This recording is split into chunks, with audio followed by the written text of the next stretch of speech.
La 17e session du concours d'agrégation en sciences juridiques, politiques, économiques et de gestion organisée par le CAMES s'ouvre pour une troisième fois dans notre pays, le Togo. C'est parti pour 10 jours de compétition pour les 148 impétrants, dont 8 Togolais, pour démontrer leur aptitude à être des maîtres assistants agrégés.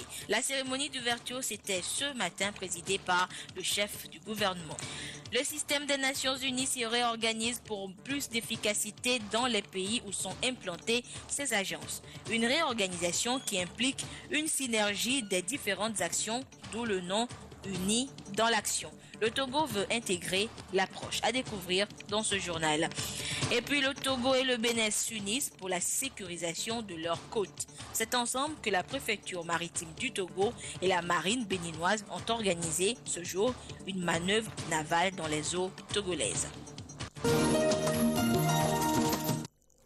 C'était là les titres de cette édition. Bonsoir à toutes et à tous.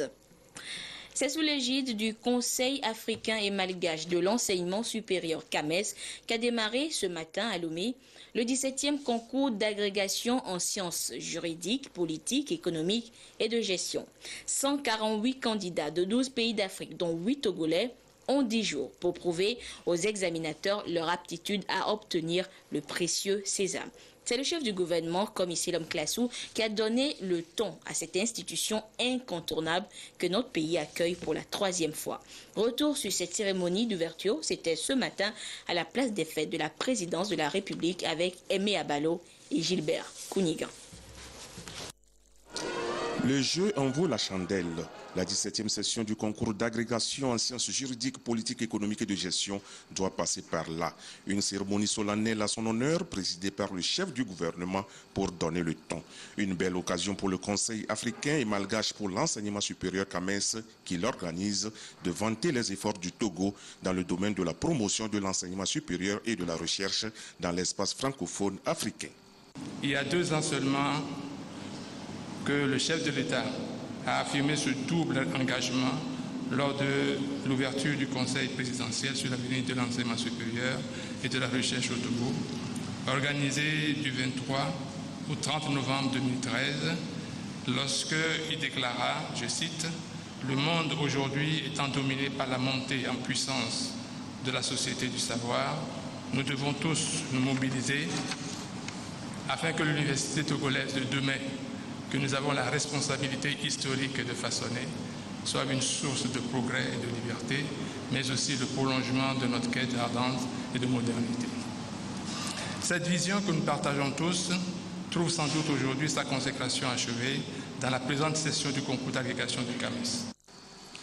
La 17e session du concours d'agrégation en sciences juridiques, politiques, économiques et de gestion va encore permettre au CAMES de remplir une de ses missions, celle qui consiste à doter les pays membres d'une élite qualifiée et reconnue à l'international. 19 pays membres, 148 candidats pour cette session, et le record est battu. Le président du comité consultatif général du CAMES, le professeur Abibou Abarchi, s'en est félicité en parlant d'un véritable challenge. Et au secrétaire général du CAMES, le professeur Bertrand Mbachi, de renchérir en appelant les candidats à donner le meilleur d'eux-mêmes. Chers candidats, faites donc preuve d'intelligence, d'endurance, d'opiniâtreté et de maîtrise de soi, en sachant que d'autres humains comme vous ont réussi à surmonter ces épreuves. Dégagez-vous des préjugés faux ou avérés qui ont pu se perpétuer de bouche à oreille pour décourager les audacieux et sachez les combattre en vous persuadant que votre meilleur allié se trouve dans votre propre gouvernance et votre ardeur méthodique au travail.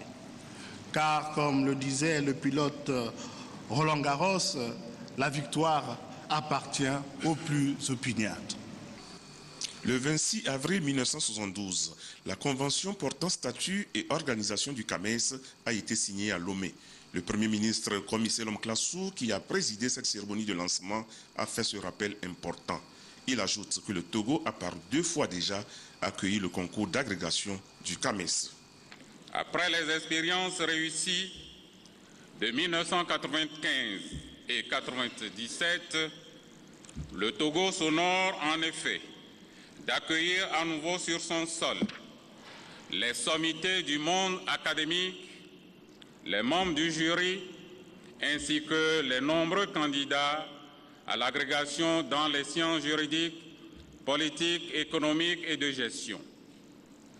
En 2010, Lomé avait également prêté son cadre pour le concours d'agrégation en sciences de la santé. La capitale togolaise cultive ainsi, au fil des ans, une vraie tradition d'accueil des grands événements universitaires. Une tradition qui n'est guère un hasard quand on sait que c'est à Lomé que la convention portant statut et organisation du CAMES a été signée le 26 avril 1972, soit à la veille de notre fête de l'indépendance. Je saisis donc l'occasion qui m'est offerte ce jour pour remercier les organisateurs pour leur confiance renouvelée. C'est aussi le lieu de rendre un hommage mérité aux pères fondateurs du CAMES.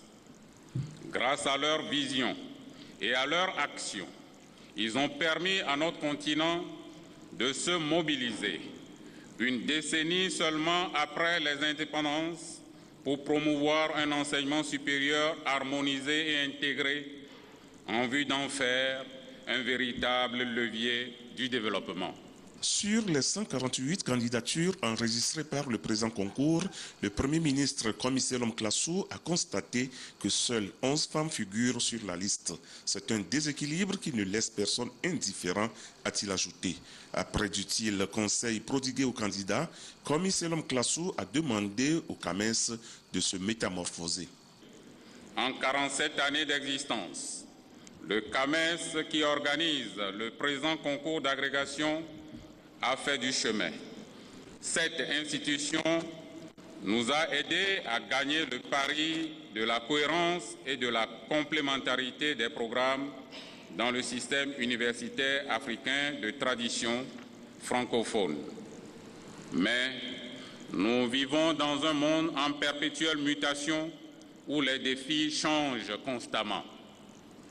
Pour demeurer à chaque instant dans l'axe du progrès, nous devons rester attentifs à ces évolutions et œuvrer activement à la promotion d'un enseignement supérieur de qualité qui favorise la compétitivité des élites que nous formons sur le plan international. Le passage au système LMD ayant marqué une étape décisive de ce processus. C'est dans cette même optique que nous avons mis en place au Togo en 2013 un conseil présidentiel pour l'enseignement supérieur dont la mission est d'inspirer des choix judicieux pour l'essor d'une université nouvelle au Togo. À cette 17e session, le Togo, notre pays, présente 8 candidats. Le CAMES a fait appel à 40 éminents spécialistes issus des universités des pays membres et des pays partenaires pour l'évaluation des candidats. Le CAMES est à la recherche d'un seul idéal, un enseignement supérieur et une recherche de qualité au service du développement des pays membres. Merci Gilbert Konigan. Et l'agrégation est donc le deuxième programme du CAMES qui assure la promotion de l'enseignement du supérieur. Et pour l'impétrant, l'enjeu est de taille. Accéder à un niveau supérieur après ses études doctorales pour détenir le titre prestigieux de maître assistant agrégé qui confère le privilège de conduire les activités et recherches et même diriger des travaux de thèse. Aimé Abalo nous en dit plus dans le dossier de cette édition. Voici 2 des 148 candidats au concours d'agrégation de cette année.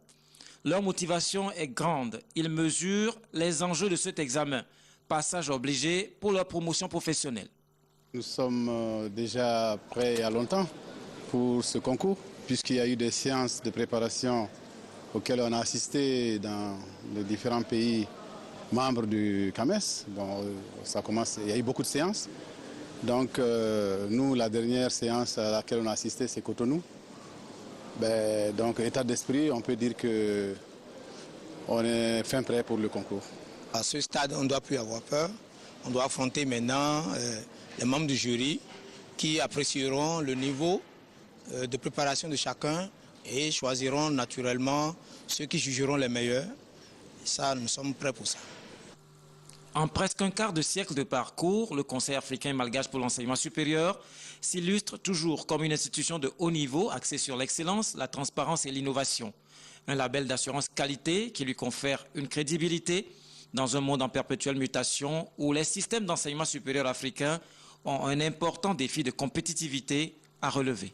Ce label, c'est le concours d'agrégation qui est le signe distinctif qui permet de reconnaître un collègue enseignant supérieur qui puisse avoir un certain nombre de qualités pour pouvoir assurer les services qui sont consacrés au niveau de l'université, à savoir d'une part l'enseignement, de l'autre la recherche et par ailleurs le service à la communauté.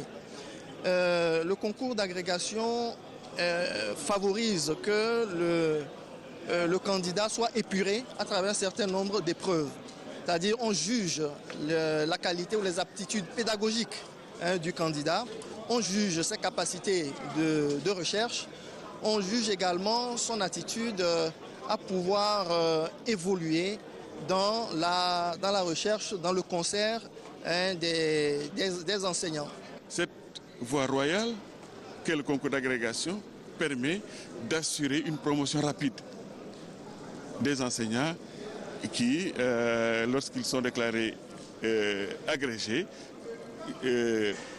prennent le titre de maître de conférence. Donc ils ont le statut d'enseignant de la magistrature.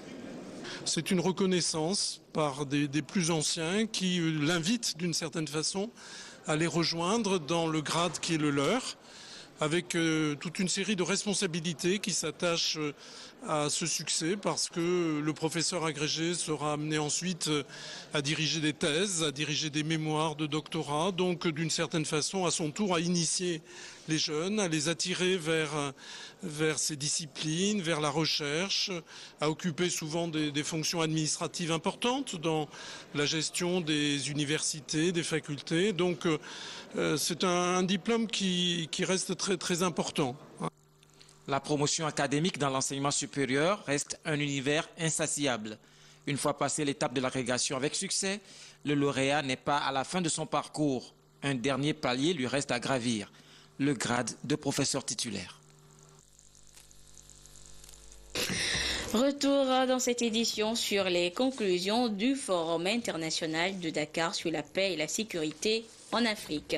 Si tous les panélistes se sont accordés sur la nécessité des États africains de travailler en synergie pour trouver solution aux crises qui minent le continent, d'autres voix se sont élevées pour insister sur la lutte contre la pauvreté et l'implication du genre dans la résolution des conflits. Isidore Koubatine revient ce soir sur les conclusions de ce forum auquel a pris part le chef du gouvernement. L'édition 2015 du Forum international de Dakar sur la sécurité et la paix en Afrique est entrée dans l'histoire après 2 jours de travaux en atelier, en commission puis en panel de haut niveau. De ces assises où les débats étaient libres, ouverts, les panélistes africains avec leurs partenaires internationaux ont convenu de donner une seconde chance à l'Afrique pour en finir avec les conflits armés et le grand banditisme sur le continent. Des sujets qui nécessitent des approches de solutions. Il ne peut pas être question de mener une action pour garantir la sécurité pour un pays pris isolément. Un pays pris isolément n'a pas les moyens par lui-même. Donc il faut créer les synergies nécessaires, à la fois à l'intérieur du continent, mais également entre tous les pays du continent. Donc il faut arriver de plus en plus à ce qui est cette synergie entre les États. D'autres participants à ce forum trouvent la solution au défi sécurité en Afrique en d'autres termes. De ce rendez-vous, l'on a pensé que le genre pouvait aussi jouer sa partition dans la prévention et la gestion des crises. La femme en elle-même, nous le savons dans toutes nos sociétés, qu'elle intervient de par ce rôle important qu'elle joue, de par les forces qu'elle incarne, elle joue un rôle incontournable dans la préservation de la paix et surtout de la sécurité de nos peuples. On ne peut pas construire un État, bâtir un État en laissant l'autre moitié de côté. Pour que cette société soit unijambiste, il faut que la société se porte sur ses deux jambes avec l'homme et la femme. Il y a toute la dimension des migrations, c'est-à-dire le chaos qui est en Libye, qui est considéré comme étant la base de tout, qui fait qu'il y a une prolifération excessive d'armes, non seulement dans la région, mais au-delà. Et tous nos jeunes gens qui vont mourir dans les mers froides de la Méditerranée, il y a tout ça qui a plané autour de ce sommet. L'Afrique s'est engagée et ses dirigeants avec pour son décollage socio-économique. Un défi qui passe par la stabilité et la paix sur le continent. Et si l'on en croit aux résolutions de ces assises, la voie est donc balisée pour Lomé qui se prépare également à accueillir le sommet sur la sûreté, la sécurité maritime et le développement en Afrique. Et justement, en marge des travaux de ce sommet international sur la paix et la sécurité en Afrique, le Premier ministre Komi Silom Klassou s'est entretenu avec plusieurs personnalités sur l'organisation du sommet de Lomé. D'abord, le ministre français de la Défense Jean-Yves Le Drian, Jean-Yves Bouillonnec, député français, puis Masakazu Yamashi, vice-président parlementaire pour les affaires étrangères japonais. Et au sortir de leur entretien avec le chef du gouvernement, ils ont tous exprimé à la presse leur disponibilité à soutenir et accompagner notre pays dans l'organisation du prochain sommet sur la sécurité maritime. Nous les écoutons, ils sont au micro de Isidore Koubatine. J'ai d'abord souhaité remercier le Premier ministre du Togo de sa présence ici à Dakar, représentant le président Faure, parce que les enjeux de sécurité sont des enjeux déterminants pour le développement et la présence à très haut niveau du Togo est une marque très significative. Et puis nous avons évidemment évoquer l'ensemble des questions liées à la sécurité maritime, parce que la sécurité maritime, c'est aussi une condition majeure du développement de l'Afrique, singulièrement des pays riverains, mais aussi des pays enclavés. La sécurité maritime, c'est essentiel pour l'activité économique, mais c'est aussi essentiel pour la sécurité physique, pour lutter contre le terrorisme. Cela suppose un renforcement des moyens, mais aussi une bonne coordination. Et la France a fait savoir au Premier ministre qu'elle était prête à aider et à soutenir l'organisation du futur sommet de Lomé sur la sécurité maritime. Nous avons évoqué ce sommet de Dakar sur les enjeux de la paix et la sécurité en Afrique, en relayant la réflexion, en la poursuivant en ce qui concerne, bien entendu, la préparation de cette grande rencontre qui va avoir lieu à Lomé et qui visite un point tout à fait particulier de ces enjeux de sécurité et de paix, c'est-à-dire la sécurité maritime. La France, le Premier ministre l'avait déjà dit, le ministre de la Défense l'a rappelé publiquement hier, soutient la démarche du gouvernement togolais pour mettre en œuvre une démarche volontaire des pays du littoral du golfe de Guinée sur la sécurité maritime. Il y a bien entendu une coopération bilatérale, mais il y a aussi une volonté d'associer tous les pays dans le cadre de l'OUA. Et donc notre démarche a été d'accompagner celle du ministre de la Défense et du gouvernement français pour dire au Premier ministre notre soutien sur l'initiative d'organiser à Lomé cette grande rencontre. Et s'agissant des parlementaires, nous veillerons à ce que la prise en compte de cette souhait, de cette volonté, soit relayée.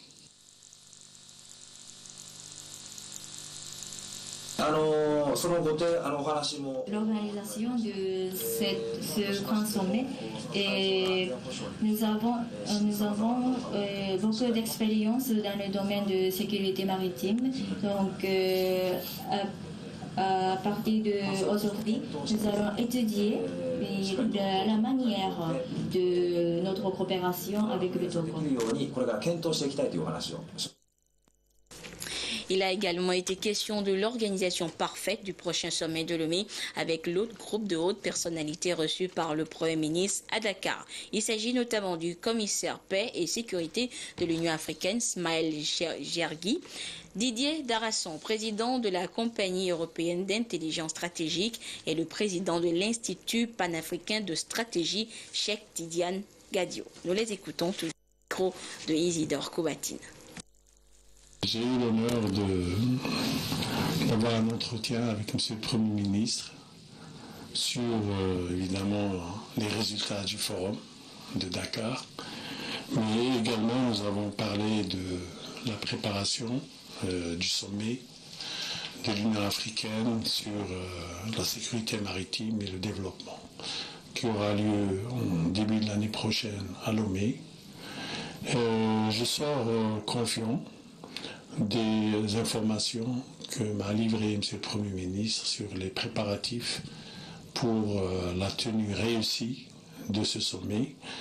Donc nous sommes encouragés et confiants et nous allons travailler étroitement avec les autorités du Togo pour évidemment faire en sorte que le sommet sorte avec les décisions attendues de tous les Africains sur un sujet extrêmement important et d'actualité, mais également faire en sorte que nous puissions aussi apporter notre pierre, notre contribution au travail de préparation du sommet. Donc je suis très reconnaissant, Monsieur le Premier ministre, pour cette possibilité et le temps qu'il a pris pour me recevoir. Nous avons discuté naturellement sur le forum de Dakar, tel qu'il vient de se dérouler, sur les grands enjeux qui ont été évoqués hier par le Premier ministre lors de ce forum, et notamment toute la problématique de la sécurité maritime, qui est un des points importants qui concerne le Togo, son économie et également sa vision stratégique. Parce que le Premier ministre et le président du Togo ont une vision stratégique de ce que doit être la sécurité maritime, la sécurité navale du continent, parce que c'est l'une des raisons les plus essentielles pour le développement économique de cette partie du monde et également pour le développement économique de l'Afrique. La sécurité maritime autour du Togo, c'est la sécurité du continent africain. Et par conséquent, comment aujourd'hui mieux analyser, mieux concevoir, réfléchir peut-être dans un cadre qui ressemble un peu au forum de Dakar, mais lié sur les problématiques de sécurité maritime. Voilà un peu ce dont on a discuté. Et maintenant, nous allons réfléchir ensemble sur ce que peut être le futur d'une réflexion commune au profit naturellement du développement de l'économie maritime, navale et portuaire du Togo. J'étais venu d'abord féliciter Monsieur le Premier ministre d'avoir représenté avec brio son Excellence Monsieur le Président de la République du Togo aux activités du Forum international de Dakar sur la paix et la sécurité. Et le Premier ministre du Togo a rappelé aux participants que le Togo avait la responsabilité au nom de l'Afrique d'organiser une grande rencontre sur la sécurité et la sûreté maritime pour le développement du continent. Et donc Monsieur le Premier ministre m'a fait l'honneur de me recevoir pour discuter de ce sujet et de voir quelle peut être la contribution du Forum de Dakar, de l'organisation du Forum de Dakar et de l'Institut panafricain de stratégie que j'ai l'honneur de diriger pour la réussite et l'éclat de cette manifestation, qui est une manifestation panafricaine. J'ai félicité encore une fois le Premier ministre du Togo et on connaît le rôle de votre pays dans la sous-région ouest africaine et dans le continent africain. Et donc c'était vraiment une grande fierté de venir et d'échanger avec Monsieur le Premier ministre. Et la sécurité maritime et le prochain sommet de Lomé ont également meublé les discussions entre le Premier ministre Komissilom Klasu et Ibn Chambas, que vous voyez là donc sur ces images. Le représentant spécial des Nations Unies pour l'Afrique de l'Ouest a salué le choix de notre pays pour l'organisation de cet important sommet et aussi réaffirmé son engagement et celui de son institution à soutenir notre pays pour la réussite de cette rencontre de haut niveau dont les résultats sont impatiemment attendus. Et l'activité et la sécurité maritime a également meublé l'actualité ce mercredi à travers la manœuvre navale organisée conjointement par la préfecture maritime du Togo et la marine béninoise. Nous y reviendrons plus en détail dans le courant de cette édition. Delivering as One, ou Unis dans l'action en français, est la dénomination d'une réforme du système des Nations Unies qui veut ainsi créer une synergie d'action entre ces différentes agences. Une approche géniale que notre pays a émis le vœu d'intégrer depuis 2013. Alors ce matin, un petit exercice de présentation du programme et de ses composantes aux acteurs locaux s'imposait. Rachel Aokou nous fait elle aussi découvrir le Unis dans l'action. Regarde. Dans l'action, une nouvelle approche du système des Nations Unies pour faire de toutes les agences de l'ONU une seule organisation. Une concrétisation de l'une des réformes de l'Assemblée générale des Nations Unies amorcée depuis 2006. Son opérationnalisation est en cours au Togo et il est donc important d'informer les partenaires sur ce nouveau concept. Le Delivering as One, c'est-à-dire unis dans l'action, c'est une manière d'aboutir à une meilleure cohérence dans les différentes actions, les différentes implications du système des Nations Unies dans les questions de développement dans les pays où les Nations Unies sont implantées. L'avantage, c'est qu'il n'y aura pas de dispersion d'énergie ni de finances. Vous savez, quand on parle de Delivery as One, c'est une approche qui permet de regrouper toutes les énergies en une seule activité, dans une seule approche qui permettent à toutes les agences de se retrouver pour mener ensemble des actions, de mettre ensemble des fonds pour mener des actions au lieu d'aller de façon disparate. Ce système va commencer à parler d'une seule et même voix. Hein? Ça ne veut pas dire que les agences ne vont plus exister individuellement. Elles vont continuer à exister, mais elles vont mettre ensemble leur énergie pour aborder les questions de développement et la réalisation se fera de façon unifiée. 72 heures pour les parties prenantes de s'approprier les fondamentaux de ce processus auquel adhère le Togo. Un processus qui vise une bonne complémentarité des interventions et une meilleure utilisation des ressources. Il s'agit pour nous de partager avec vous la vision du gouvernement dans le cadre de cette approche. Nous devons, dans une analyse réaliste des forces et des faiblesses, des opportunités et des contraintes du pays, ainsi que celles spécifiques aux agents du système des Nations Unies, définir la démarche, l'approche appropriée pour atteindre cet objectif dans notre pays. La finalité est de favoriser une meilleure intégration des interventions du système des Nations Unies et une collaboration entre les agences et les autres partenaires du développement. À ce jour, 8 pays ont expérimenté cette approche qui s'est révélée très fructueuse. Le Togo espère aussi bénéficier des avantages de ce concept en le mettant en pratique. Et toujours pour cette efficacité dans l'action, le PNUD accompagne une formation des femmes parlementaires togolaises sur l'art oratoire. Une idée du caucus de femmes députées pour leur offrir cette opportunité de cerner la communication et ses rouages pour leur visibilité. Les précisions avec Prudence Zinsou. Une remise à niveau des femmes parlementaires du Togo en technique de communication et de prise de parole en public. La démarche revêt une importance capitale pour ces députés qui sont appelés à échanger au quotidien avec la population, surtout avec leur électorat. Nous attendons beaucoup d'enrichissement de cet atelier. Nous attendons d'améliorer un peu tout ce que nous savons faire déjà et acquérir de nouvelles connaissances pour mieux communiquer avec notre entourage. Et en tant qu'élus du peuple, nous avons aussi notre électorat qui est là et qui a de plus en plus des attentes plus grandes. C'est une très bonne chose si ça pourrait vraiment continuer de temps en temps, ça pourrait vraiment nous aider. Afin qu'en public, nous puissions bien répondre et être aptes à tout. La maîtrise des concepts de communication et d'art oratoire, ainsi que la réussite des discours improvisés et des interviews sont les quelques exercices prévus pour cette formation assurée par le cabinet Kaba Qualité. Ces femmes parlementaires veulent aujourd'hui emboîter le pas à certaines figures emblématiques d'Afrique et d'ailleurs pour ainsi renforcer le leadership féminin.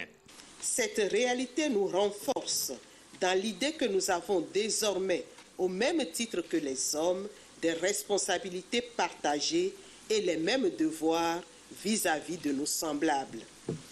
La course à l'affirmation de l'identité de la femme en matière de communication passe par des verrous à sauter qui ont pour nom l'agoraphobie, le refus de prendre la parole dans un groupe, quelle que soit sa taille, l'hésitation qui conduit à douter de soi, le stress, le tract.